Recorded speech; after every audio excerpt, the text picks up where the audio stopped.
سبحان الذي أسرى بعبده ليلا من المسجد الحرام إلى المسجد الأقصى الذي باركنا حوله لنريه من آياتنا إنه هو السميع البصير.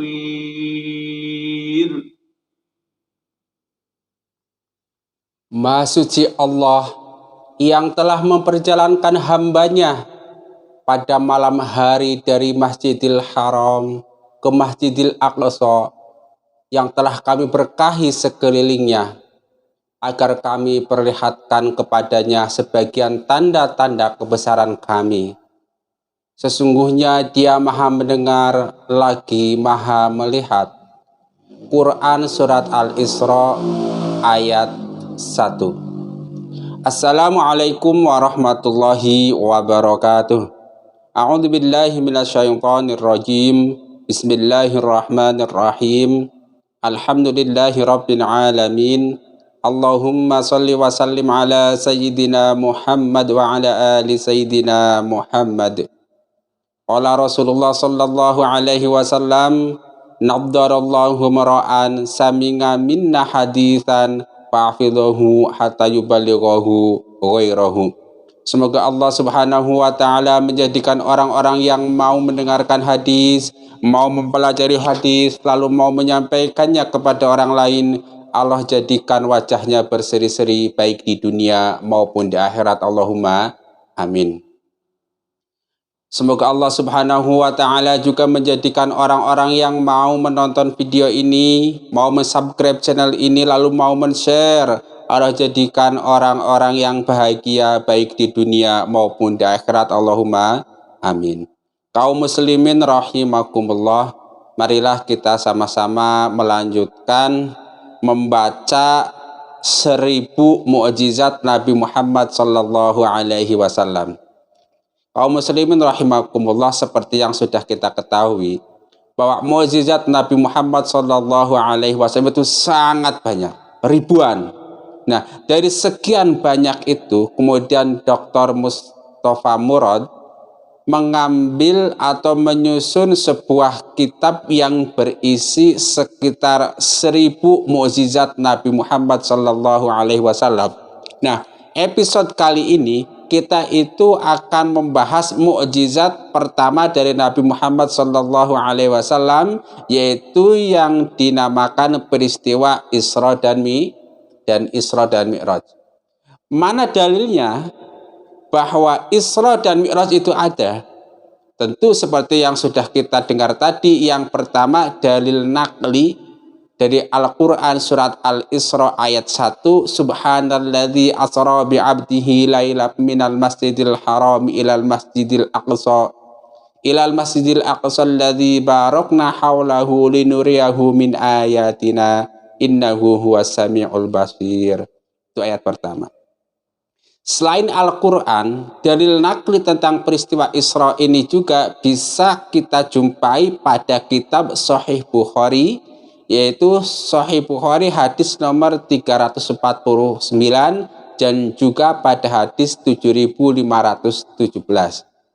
Selain pada kitab Sahih Bukhari, kita juga bisa menjumpai peristiwa Isra dan Mi'raj itu pada kitab Sahih Muslim, itu kitab Isra dan Mi'raj hadis nomor 162, 163, 164, 165, 166, 167, dan 168.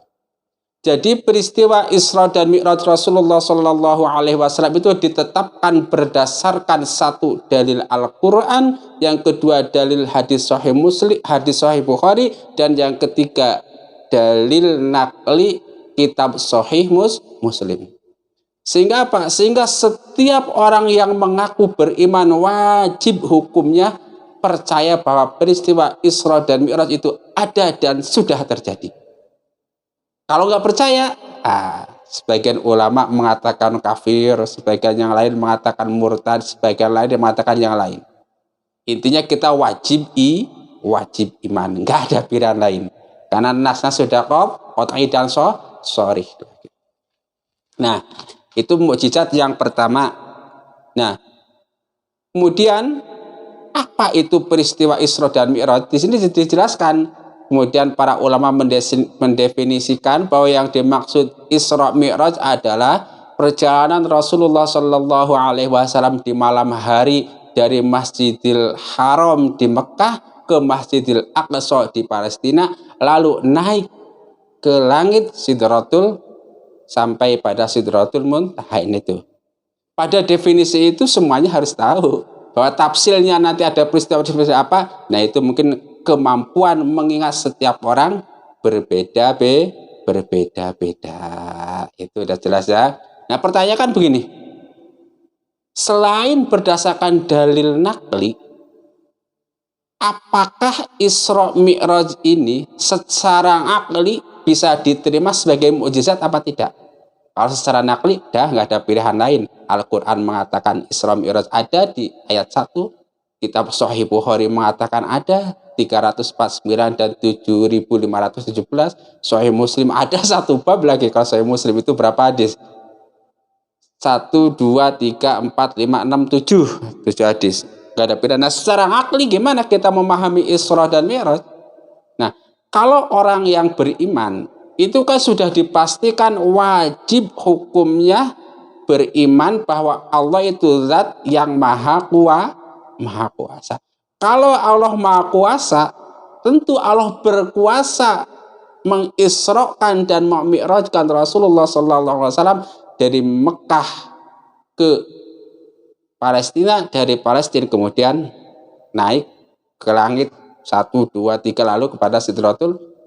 Itu secara akli begitu. Nah, kalau kita nggak percaya, sama saja kita nggak percaya Allah maha kuasa. Jadi sudah terbukti secara nakli jelas, secara akli juga sudah jelas. Jadi kalau ada yang tanya, apakah Isra Mi'raj itu termasuk peristiwa mukjizat? Ya. Mana dalil naklinya? Al-Quran surat Al-Isra ayat 1, kemudian hadis Sahih Bukhari nomor 349 dan nomor 7517, lalu kitab Sahih Muslim hadis nomor 162, 163, 164, 165, 166, 167, 168. Lalu kita kembali deh pada pengertian dasar mukjizat.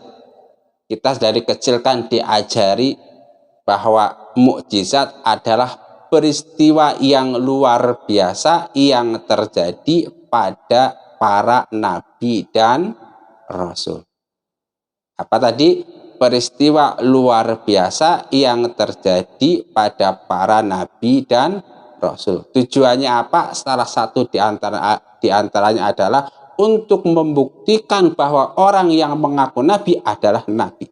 Untuk menguatkan bahwa orang yang mengaku rasul adalah rasul. Nah, sekarang kita cek, apakah peristiwa Isra dan Mi'raj ini luar biasa atau tidak? Kalau dia luar biasa berarti mukjizat, kalau tidak luar biasa ya bukan mukjizat. Kita cek. Di zaman itu perjalanan dari Masjidil Haram di Mekah ke Masjidil Aqsa di Palestina itu ditempuh tidak cukup hanya 1 malam, membutuhkan waktu berhari-hari, berminggu-minggu, bahkan sampai 1 bulan.